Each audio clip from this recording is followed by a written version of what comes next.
محترم حاضرین کرام و معزز سامعین کرام، جس طرح گزشتہ جمعہ میں ہم نے سماعت کیا کہ شعبان المعظم کی 2 تاریخ کو حضرت امام اعظم نعمان ابن ثابت ابو حنیفہ علیہ رحمت و رضوان کا یوم وصال ہے، اسی مناسبت سے ہم نے کچھ باتیں آپ کے حالات کے مطابق سماعت کی تھی۔ آج بھی کچھ دیر میں ان کی سیرت کے بارے میں ذکر کرتے ہوئے اپنی گفتگو کو سمیٹوں گا۔ اللہ تبارک و تعالی قرآن میں ارشاد فرماتا ہے فَاسْأَلُوا أَهْلَ الذِّكْرِ إِن كُنتُمْ لَا تَعْلَمُونَ، اگر تمہیں کسی بات کا علم نہ ہو تو ان سے پوچھ لیا کرو جو اس مسئلے کو جانتے ہو۔ فَاسْأَلُوا، پوچھا کرو، اہل ذکر یعنی اہل علم سے، ان کنتم لا تعلمون، اگر تم کسی بات کو نہیں جانتے ہو۔ تو یہاں پر جو بات بتائی جا رہی ہے کہ ہر کوئی شخص پڑھا لکھا نہیں ہو سکتا، ہر کوئی شخص عالم نہیں ہو سکتا، تو جو عالم ہے اس سے مسئلے کو پوچھا جائے، اس سے اس مسئلے کا حل تلاش کیا جائے۔ عام طور پر کوئی کسی سے مسئلہ پوچھتا ہے اور وہ اس بات کا جواب دے دیتا ہے اور وہ اس کے مطابق عمل کرتا ہے تو اس کو اسی کا مقلد کہا جاتا ہے، یعنی اس کا ماننے والا، اس کی بات کو ماننے والا۔ تو ہم حضرت امام اعظم ابو حنیفہ کے مقلد کہلاتے ہیں، تو ہم امام اعظم کو ماننے والے ہیں، ان کے طریقے پر عمل کرنے والے ہیں، اور یہ کوئی نئی بات نہیں ہے کہ حضرت امام اعظم کو مانے تو وہ قرآن و حدیث کو نہ ماننا ہو، کیونکہ حضرت امام اعظم ابو حنیفہ رحمۃ اللہ علیہ نے جن مسائل کو اخذ کیا، آپ کی سیرت نگار لکھتے ہیں کہ آپ نے 83,000 مسائل کو قرآن و حدیث سے ثابت کیا۔ قرآن و حدیث کو سامنے رکھ کر آپ نے 83,000 مسائل کو بیان کیا۔ یہ حضرت امام اعظم ابو حنیفہ علیہ رحمۃ الرضوان کا معاملہ تھا۔ حضرت امام اعظم ابو حنیفہ کو امام اعظم اس لیے کہا جاتا ہے کہ حضرت امام مالک ہو، حضرت امام شافعی ہو، حضرت امام احمد ابن حنبل ہو، یا ائمہ محدثین میں امام بخاری ہو، امام مسلم ہو، امام ترمذی ہو، ان میں سے کسی کو یہ درجہ حاصل نہیں ہے کہ وہ تابعین کے دور میں پیدا ہوئے، یعنی جنہوں نے صحابہ سے شرف ملاقات کیا۔ حضرت امام اعظم ابو حنیفہ کی واحد ذات ہے ان ائمہ حدیث میں ہو یا ائمہ فقہ میں ہو کہ انہوں نے صحابہ کرام سے راست طور پر ملاقات کی، ان سے حدیثوں کو لیا۔ اس کے بعد جب مسئلہ بیان کرنے کی بات آئی تو حضرت امام اعظم ابو حنیفہ خود فرماتے ہیں، اور آپ کی سیرت نگار، آپ کی سیرت لکھنے والے اور بڑے بڑے احادیث کے علماء جو ہیں، جن میں حضرت عبد الوہاب شعرانی رحمۃ اللہ علیہ کا، امام جلال الدین سیوطی رحمۃ اللہ علیہ کا نام آتا ہے، وہ فرماتے ہیں کہ حضرت امام اعظم ابو حنیفہ رحمۃ اللہ علیہ جب کسی مسئلے کو حل کرنا ہوتا تو وہ سب سے پہلے قرآن کی طرف دیکھتے۔ اگر قرآن سے مسئلہ حل نہ ہوتا تو وہ حدیث رسول کی طرف دیکھتے۔ اگر حدیث رسول میں وہ اس مسئلے کو تلاش نہ کر سکتے، نہ پاتے، تو پھر وہ اپنی قیاس کرتے، قرآن و حدیث کو سامنے رکھ کر فیصلہ کرتے کہ اگر قرآن و حدیث میں یہ مسئلہ آتا تو اس کو کس طرح حل کیا جاتا تھا۔ آج بھی کوئی مسئلہ نکالنا ہے تو اس کے لیے 4 چیزوں کی ضرورت ہوتی ہے، جس کو ادلہ اربعہ کہا جاتا ہے، جس کو درسگاہوں میں پڑھایا جاتا ہے۔ سب سے پہلے ہے کتاب اللہ یعنی قرآن، دوسرا ہے سنت رسول اللہ، حبیب پاک علیہ الصلوۃ والسلام کی احادیث، تیسرا ہے اجماع، یعنی اس زمانے کے اب اگر کوئی مسئلہ پیش آ جائے تو بڑے بڑے مفتیان کرام ایک جگہ جمع ہوں گے اور ایک مسئلے پر سب کو جمع کریں گے۔ جس طرح ہم نے دیکھا کہ جب کرونا وائرس آیا تو مسجدوں میں نماز کا مسئلہ تھا، تو جامعہ نظامیہ میں ایک اہم میٹنگ ہوئی جس میں اس وقت کے تمام بڑے بڑے علماء کرام، چاہے وہ کسی بھی فرقے اور مسلک سے تعلق رکھتے ہو، جامعہ نظامیہ میں جمع ہوئے۔ انہوں نے یہ فیصلہ کیا کہ 5 لوگوں کی اجازت دی جائے گی، اس کے سوا ہم مسجدوں کو بند نہیں کریں گے، 5 لوگوں کی اجازت کے ساتھ نماز مسجدوں کے اندر ادا کریں گے۔ تو ایک بڑا مسئلہ تھا، تو یہ اس کو کہتے ہیں اجماع، جس پر سارے علماء کے سارے زمانے کے بڑے بڑے علماء ایک بات پر متفق ہو جائے۔ اس کے بعد اگر اس سے بھی مسئلہ حل نہ ہو تو اب ہر کسی کا ایک انداز ہوتا ہے، قرآن و حدیث کو سامنے رکھ کر قیاس کیا جائے، اپنی سوچ سے، اپنی فہم سے، جو فراست اللہ نے ہم کو عطا کی ہے اس سے سوچا جائے اور قرآن و حدیث کے عین مطابق فیصلہ کیا جائے۔ تو حضرت امام اعظم ابو حنیفہ رحمۃ اللہ علیہ قرآن و حدیث کو سامنے رکھ کر فیصلہ کیا کرتے تھے۔ اس کی مثال حبیب پاک علیہ الصلاۃ والسلام کی حدیث مبارکہ سے بھی ملتی ہے۔ حبیب پاک صلی اللہ علیہ وسلم نے حضرت معاذ ابن جبل رضی اللہ عنہ کو یمن کا گورنر بنایا۔ تو جب آپ ان کو یمن بھیج رہے تھے تو حضرت معاذ سے رسول پاک صلی اللہ علیہ وسلم نے پوچھا کہ اے معاذ، اگر تمہیں کوئی مسئلہ پیش آ جائے اور تمہیں فیصلہ کرنا ہو تو تم کیا کرو گے؟ تو حضرت معاذ ابن جبل رضی اللہ عنہ نے کہا کہ یا رسول اللہ صلی اللہ علیہ وسلم، میں قرآن میں اس کو تلاش کروں گا۔ تو حبیب پاک نے فرمایا کہ اگر تم اس مسئلے کو قرآن میں نہ پاؤ، یہ نہیں فرمایا کہ قرآن میں اس مسئلے کا حل نہیں ہے، اگر تم نہ پاؤ تو کیا کرو گے؟ تو حبیب پاک صلی اللہ علیہ وسلم سے حضرت معاذ ابن جبل نے کہا کہ یا رسول اللہ، آپ کی احادیث کی طرف میں دیکھوں گا، آپ کے فرامین کو میں دیکھوں گا، آپ اس پر کیا کہتے ہیں؟ تو حبیب پاک نے فرمایا کہ اے معاذ، اگر اس مسئلے میں میری کوئی بات تم تک نہ پہنچے تو جب کیا کرو گے؟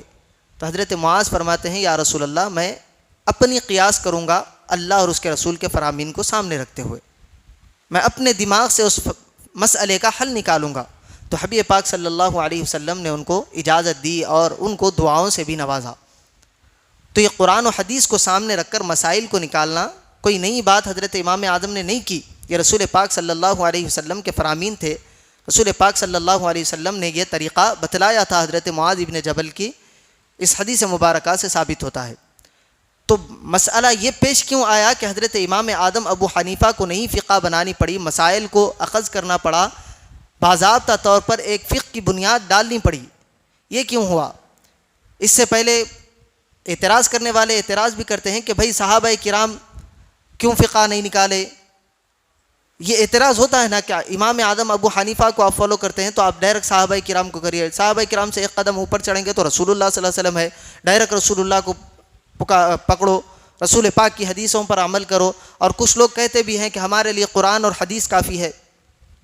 یاد رکھے، جو مسائل حضرت امام اعظم ابو حنیفہ نے فقہ کی بنیاد پر ڈالے، اس کا معاملہ یہ ہوا کہ حبیب پاک صلی اللہ علیہ وسلم کا جب تک دور تھا، صحابہ کرام کے درمیان حبیب پاک جلوہ گر ہوتے تھے، صحابہ کرام کو کوئی پریشانی ہوتی تو صحابہ کرام رسول اللہ سے پوچھ لیا کرتے اور مسئلے کا حل تلاش کر لیا کرتے۔ جب حبیب پاک صلی اللہ علیہ وسلم کا وصال ہوا، صحابہ کرام ساری دنیا میں پھیلے، اسلام پھیلنے لگا، لوگوں کے اب معاملہ یہ ہونے لگا کہ جو کیفیت صحابہ کرام کے اندر پائی جاتی تھی وہ عام لوگوں کے اندر نہیں پائی جاتی تھی۔ جو صحابہ کرام کا خلوص تھا، للہیت تھی، جو اللہ سے ان کا ڈر تھا، جو تقوی ان کے اندر تھا، وہ عام آدمی کے اندر نہیں آ سکتا۔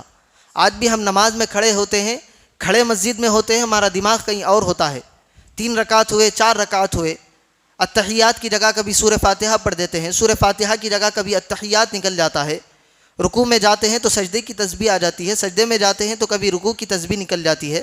یہ ہم سے ہوتا ہے، لیکن صحابہ کرام کے پاس یہ نہیں تھا، کیونکہ صحابہ کرام رضی اللہ عنہم کے بارے میں قرآن نے ارشاد فرمایا کہ ان کے دل پاکیزہ، تقوی والے اور اللہ سے جڑے رہنے والے ان کے دل تھے۔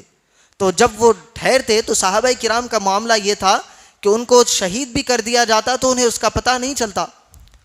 بہت سارے صحابہ کرام کی روایتیں آتی ہیں جس میں حضرت علی مرتضیٰ کا بھی معاملہ ہے کہ آپ کے پیر میں تیر لگ گئی، تو جب حضرت علی مرتضیٰ نے نماز کا آغاز کیا، پیچھے سے کھینچنے والے نے تیر کھینچ لی، حضرت علی مرتضیٰ کو خبر بھی نہیں ہوئی۔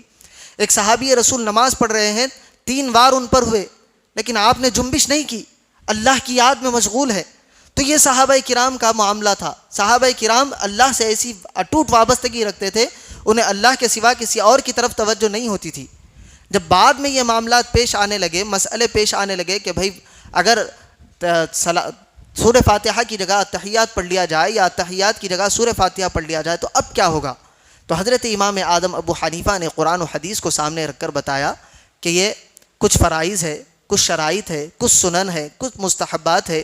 اگر فرائض چھوٹ جاتے ہیں تو نماز بالکل نہیں ہوتی، یعنی قیام فرض ہے، رکوع فرض ہے، سجدہ فرض ہے اور قاعدہ فرض ہے، ان میں سے کوئی چیز چھوٹ جاتی ہے تو ہماری نماز باطل ہو جاتی ہے۔ اس کے بعد واجبات کو گنائے، واجبات میں یہ چیزیں ہیں، اگر یہ چھوٹ جاتی ہے تو پھر سجدے سہو کر لینے سے نماز مکمل ہو جاتی ہے۔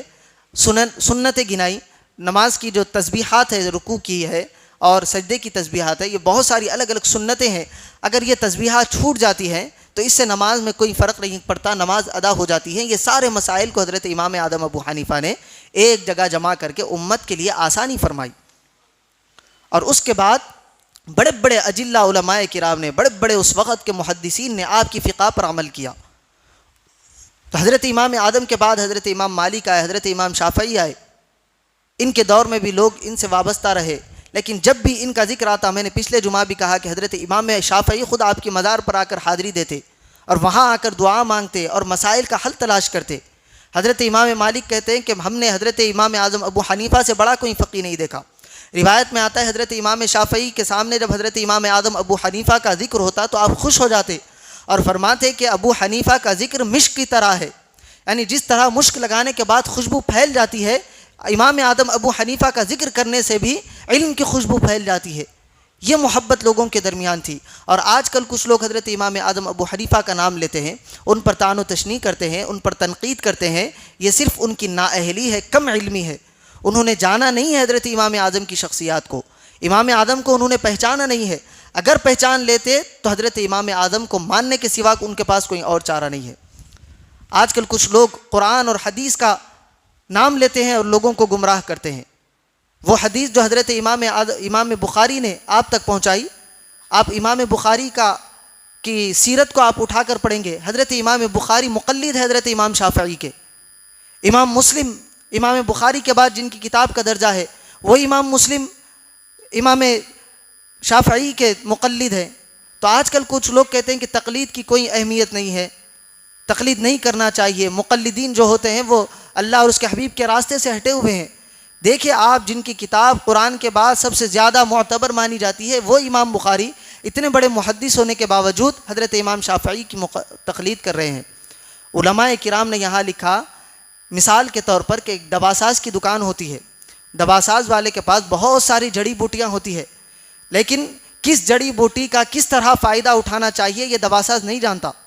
دواساز والے کا کام یہ ہے کہ وہ جڑی بوٹی صرف فراہم کرے، اس سے فارمولہ بنانا، اس سے کسی مرض کی تشخیص کو پھر تبدیل کرنا، یہ اچھی حالت کے اندر یہ جو ہوتا ہے یہ کام ہے حکیم کا۔ حکیم وہاں سے لکھ کر دیتا ہے، دواساز والے کے پاس سے جب آپ وہ دوائیاں لے لیتے ہیں، وہ جڑی بوٹیاں لے لیتے ہیں، اس کے بعد حکیم لا کر دوا بناتا ہے، تب جا کر فائدہ دیتی ہے۔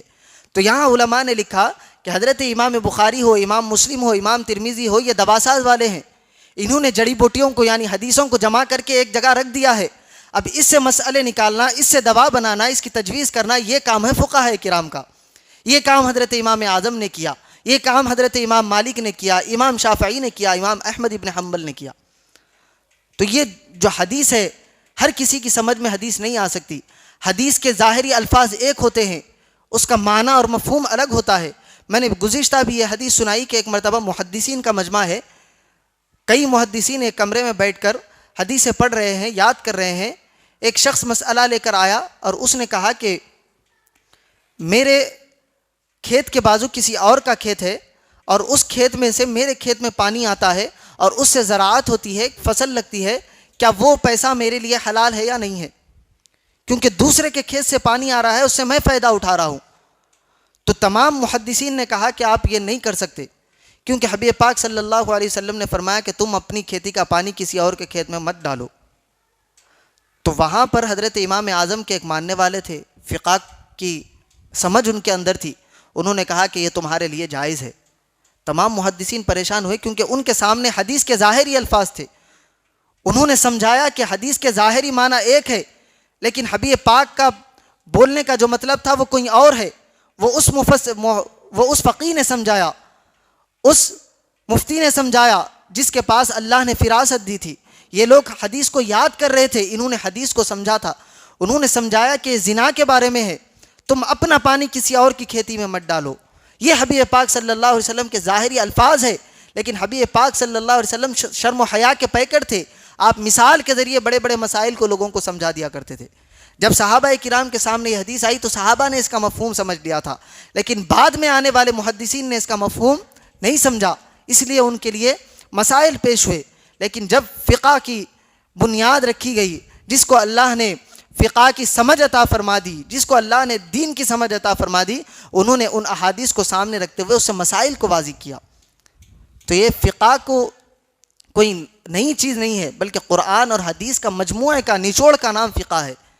قرآن اور حدیث کا ماخذ کا نام فقہ ہے۔ قرآن اور حدیث کو جہاں ایک جگہ جمع کر کے اس سے جب مسائل نکلتے ہیں تو اس کو فقہ کہا جاتا ہے۔ تو اس فقہ میں سب سے پہلا اور سب سے بڑا نام جس کا آتا ہے وہ حضرت امام اعظم ابو حنیفہ علیہ رحمۃ الرضوان کا نام ہے۔ آپ نے ان کے تقوی کے بارے میں پچھلے جمعہ میں سنا کہ ایک ایک رات میں ایک ایک قرآن مجید کی تلاوت آپ 2 رکعتوں میں ادا فرما لیا کرتے۔ جس جگہ آپ مدفون ہے وہاں پر 7000 مرتبہ آپ نے قرآن مجید کو ختم کیا۔ پھر اس کے بعد لوگوں کے ساتھ آپ کا تعلق کیسا تھا؟ بڑے نیک دل، ہمدرد شخصیت۔ آپ کے والد گرامی بڑے کپڑے کے تاجر تھے، بڑے مالدار حضرت امام اعظم ابو حنیفہ تھے، لیکن حضرت امام اعظم ابو حنیفہ کے پاس جب یہ حدیث پہنچی جس کا مفہوم یہ ہے، حضرت علی مرتضیٰ کرم اللہ تعالی وجہ الکریم فرماتے ہیں کہ انسان کے لیے صرف اتنے پیسے رکھنا کافی ہے جس سے وہ اپنی زندگی کو گزارا کرتا ہے، اور اس سے زیادہ پیسے رہتے ہیں تو اس کو صدقہ اور خیرات کر دینا چاہیے۔ ایسے ہی کچھ حدیث کا مفہوم ہے، مجھے پوری مکمل طور پر وہ حدیث یاد نہیں آ رہی۔ تو حضرت امام اعظم ابو حنیفہ فرماتے ہیں کہ جب سے میں نے وہ حدیث کو پڑھا ہے، میرے پاس کبھی اپنی ضرورت سے جتنا مجھے پیسہ لگتا ہے، جتنا حضرت علی مرتضیٰ نے بتلایا، اس سے زیادہ کبھی میں نے پیسہ نہیں رکھا۔ اتنا ہی پیسہ رکھتا تھا جتنا میری ضرورت کے لیے کافی ہے، یعنی مجھے کسی سے مانگنے کی ضرورت نہ پڑے، اور جتنا میرے پاس آیا کرتا تھا میں سب کا سب لوگوں میں تقسیم کر دیا کرتا تھا۔ یہ حضرت امام اعظم ابو حنیفہ رحمۃ اللہ علیہ کا معاملہ تھا۔ اس کے علاوہ حضرت امام اعظم ابو حنیفہ طلباء سے بہت محبت کرتے تھے۔ روایتوں میں آتا ہے حضرت امام ابو یوسف اور حضرت امام ابو مالک کے بارے میں آتا ہے کہ 20 سال تک حضرت امام اعظم ابو حنیفہ نے ان کی کفالت کی، ان کے پڑھنے کا خرچ اٹھایا، ان کے رہنے کا، ان کے کھانے کا، حتیٰ کہ ان کے گھر والوں کے کھانے تک کا بھی اہتمام حضرت امام ابو حنیفہ رحمۃ اللہ علیہ فرمایا کرتے تھے کہ جو لوگ علم دین حاصل کرنا چاہتے ہیں، علم دین کا جن کے پاس شوق ہے، وہ علم کی راہ میں آئے اور علم کو تلاش کرے، علم کو حاصل کرے، اور جو مسائل ان کو پیش آتے ہیں ان کو حل کرنے کے لیے حضرت امام اعظم ابو حنیفہ اپنے آپ کو پیش کرتے تھے۔ امام ابو مالک کا قصہ بڑا مشہور ہے کہ آپ کے والد کا انتقال ہو گیا، گھر میں بہنیں تھی، والدہ نے ایک دھوبی کے پاس آپ کو کام کے لیے رکھ دیا، اور اس نے دھوبی نے 3 درہم اس وقت ان کی کام کی بولی لگائی کہ میں ان کو کام کے دن کے 3 درہم دوں گا یا مہینے کے 3 درہم دوں گا اس کے حساب سے۔ تو انہوں نے، والدہ نے کہا کہ ٹھیک ہے، اس سے ہمارا گزر بسر ہو جائے گا، آپ اس کو کام پر رکھ لے۔ تو حضرت ابو مالک جب داتے تھے تو راستے میں حضرت امام اعظم ابو حنیفہ کا مدرسہ تھا، تو آپ وہاں کچھ دیر کھڑے ہو کر دیکھتے کہ کس طرح بچے پڑھ رہے ہیں، ان کے دل میں بھی شوق تھا۔ حضرت امام اعظم ابو حنیفہ کی نظر ان پر 1-2 مرتبہ پڑی۔ حضرت امام اعظم نے ان کو بلایا اور فرمایا کہ ہم تمہیں دیکھتے ہیں کہ تم یہاں کھڑے ہوتے ہو، کچھ دیر پھر چلے جاتے ہو، کیا معاملہ ہے؟ تو ابو مالک کہنے لگے کہ میرے دل میں علم کا شوق ہے، میں علم دین کو حاصل کرنا چاہتا ہوں، لیکن میرے گھر کے حالات ایسے نہیں ہیں کہ میں یہ کام کاج چھوڑ کر دین کی طرف آؤں، اور اگر میں اس طرف آ گیا تو پھر میرے گھر والے بھوکے مر جائیں گے۔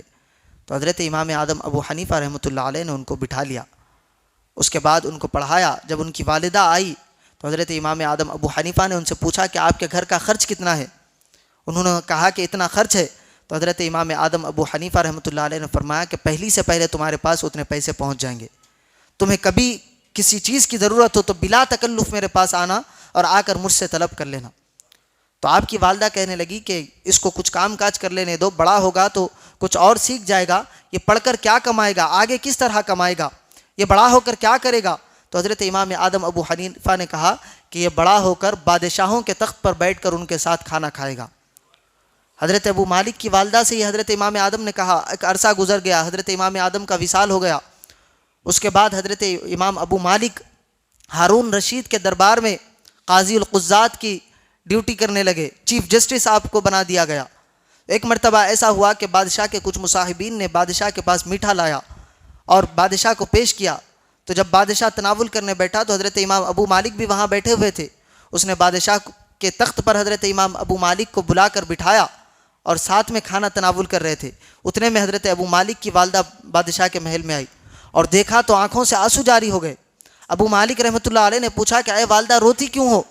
تو حضرت ابو مالک کی والدہ فرماتی ہے کہ میں نے امام آدم سے پوچھا تھا کہ پڑھ کر اس کا کیا فائدہ ہوگا، یہ دین کا علم حاصل کرے گا تو یہ کیا کمائے گا، کیا کھائے گا، اس کا کیا فائدہ ہوگا؟ تو حضرت امام آدم نے اس وقت کہا تھا کہ یہ بڑا عالم بنے گا اور بادشاہ کے تخت پر بیٹھ کر بادشاہ کے ساتھ کھانا کھائے گا۔ جو اس وقت حضرت امام اعظم نے کہا تھا کہ میں آج اس کو سچ ہوتا ہوا دیکھ رہی ہوں۔ تو یہ حضرت امام اعظم ابو حنیفہ رحمۃ اللہ علیہ کی فراست تھی۔ حضرت امام اعظم کا علمی مقام تھا، لوگوں کے ساتھ محبت تھی، لوگوں کے ساتھ ہمدردی والا ان کا رویہ تھا۔ بے شمار واقعات حضرت امام اعظم ابو حنیفہ کے ہم کو آپ کی سیرت میں پڑھنے کو ملتے ہیں۔ تو حضرت امام اعظم ابو حنیفہ رحمۃ اللہ علیہ نے جو فقہ کی بنیاد ڈالی وہ قرآن و حدیث پر۔ آج کی تقریر کا ماخذ یہی ہے کہ قرآن اور حدیث کے سوا حضرت امام اعظم ابو حنیفہ نے کوئی اور چیز کو نہیں لیا، اپنی رائے نہیں لی۔ اور حضرت امام اعظم نے خود فرمایا کہ اگر میری رائے کے علاوہ تمہیں کوئی حدیث دکھ جاتی ہے تو میری رائے کو چھوڑ دو اور حدیث پر عمل کرو۔ لیکن آج کل کچھ لوگ کیا کہتے ہیں، ظاہری، ابھی میں نے جو کہا کہ ظاہری الفاظ پر ہم توجہ دیتے ہیں، ہم حدیث کو سمجھنا نہیں چاہتے۔ اگر حدیث کی گہرائی کو انسان سمجھ جائے تو حضرت امام اعظم نے کس طرح اس فقہی مسئلے کو حل کیا ہے وہ بھی انسان سمجھ سکتا ہے۔ ہم صرف ظاہری طور پر دیکھنا چاہتے ہیں، ظاہری طور پر حدیث کو دیکھیں گے تو کبھی راہ راست کو ہم نہیں پا سکتے۔ ہاں گزر بسر ہمارا ہو سکتا ہے، لیکن جو حدیث کا اصل مفہوم ہے، جو قرب اللہ کا ملنا ہے، وہ نہیں مل سکتا۔ تو آج بھی دیکھیں کچھ لوگ قرآن و حدیث کی بات کرتے ہیں، کچھ لوگ کہتے ہیں کہ دیکھو بھائی سعودی میں ایسا ہوتا ہے، حرم میں ایسا ہوتا ہے، مکہ مدینے میں ایسا ہوتا ہے۔ پھر جب ہم ان کے سامنے مکہ مدینے والے واقعات رکھتے ہیں تو پھر وہ پتلی گلی سے نکل جاتے ہیں۔ آج دیکھیں قرآن حدیث کا نام لینے والے 8 رکعت تراویح پڑھتے ہیں، لیکن حرم میں 20 رکعت تراویح ہوتی ہے۔ قرآن و حدیث کا نام لینے والے یہاں ہاتھ باندھتے ہیں، لیکن حرم میں ناف کے اوپر ہاتھ باندھا جاتا ہے۔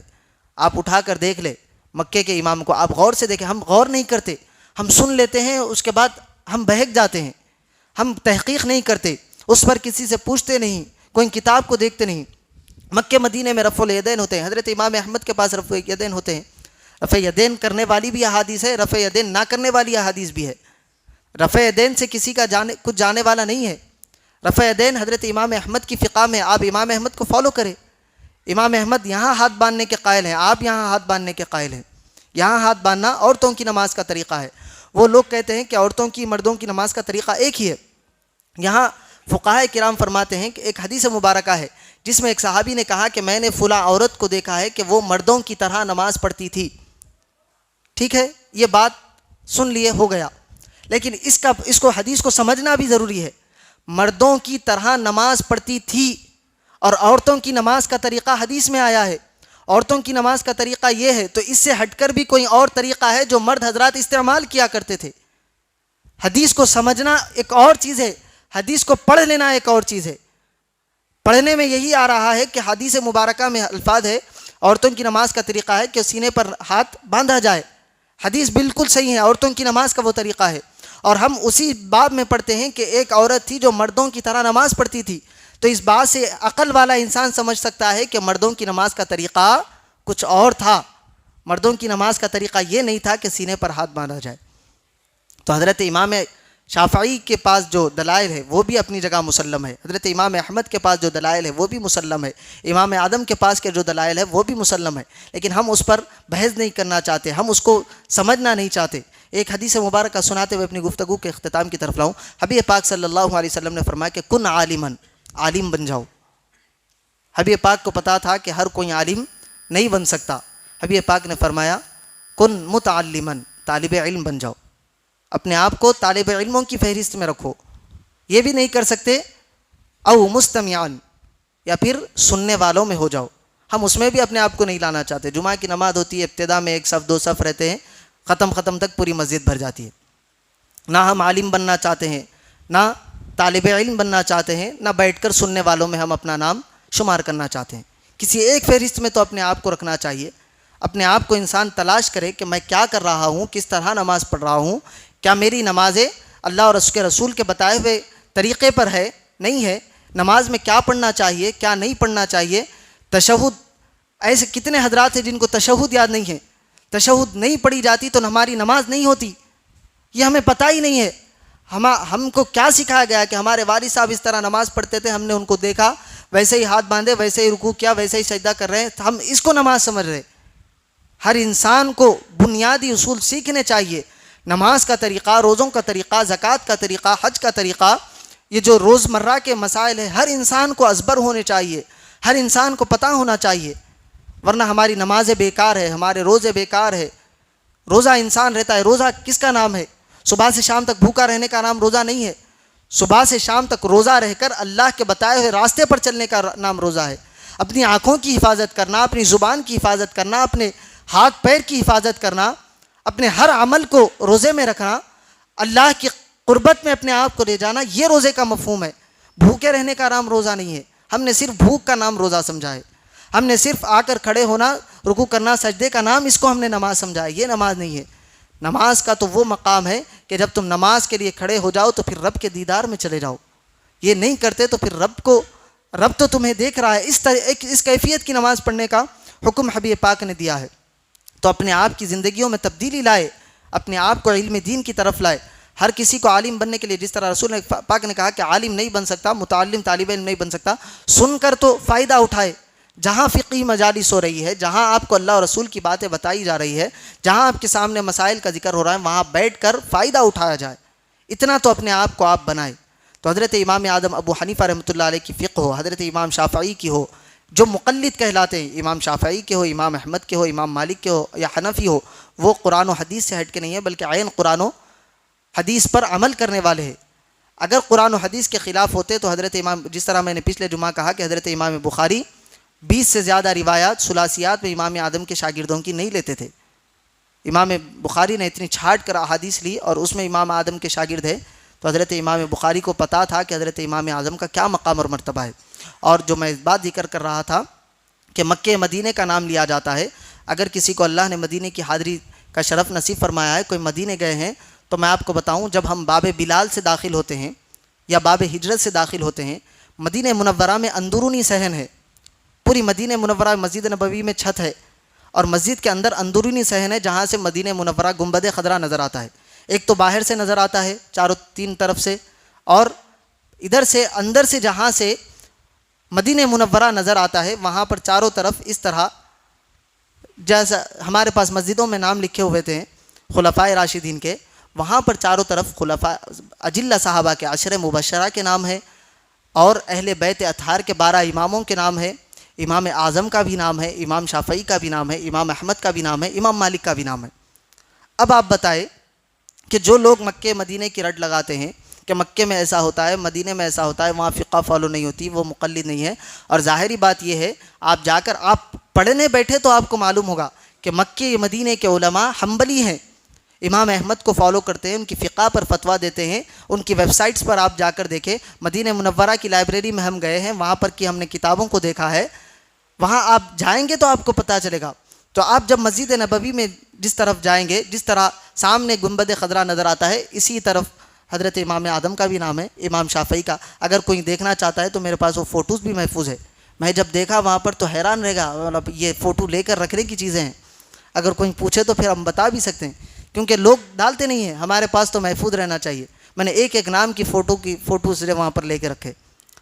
تو حضرت امام اعظم ابو حنیفہ کا جو مقام ہے، علم والے جانتے ہیں کہ حضرت امام اعظم کیسی شخصیت تھی، اسی لیے انہوں نے ان کی قدر کی۔ آج ہمیں بھی چاہیے کہ ہم ان کی قدر کریں، ان کے فرامین کو مانیں، انہوں نے جس طرح زندگی گزارنے کا سکھایا ہے اس طرح اپنی زندگی گزارے، جس طرح انہوں نے شب و روز عبادتوں میں گزارے ہیں اس طرح کوشش کریں ہم ان کی زندگی کو دیکھتے ہوئے اپنے شب و روز گزارنے کی، اور انہوں نے جس طرح اعمال ہم کو دیے ہیں، عمل کرنے کے جو طریقے بتائے ہیں اس پر عمل کرتے ہوئے اپنی زندگی کو گزارے۔ اللہ تبارک و تعالیٰ سے دعا ہے کہنے اور سننے سے زیادہ اعمال صالحہ کی توفیق عطا فرمائے۔ حضرت امام اعظم ابو حنیفہ رحمۃ اللہ علیہ کے فیضان سے ہم سب کو مالا مال فرمائے۔ وصلی اللہ تعالی وسلم علی خیر خلق سیدنا محمد وعلی آلہ واصحابہ اجمعین والحمد للہ رب العالمین۔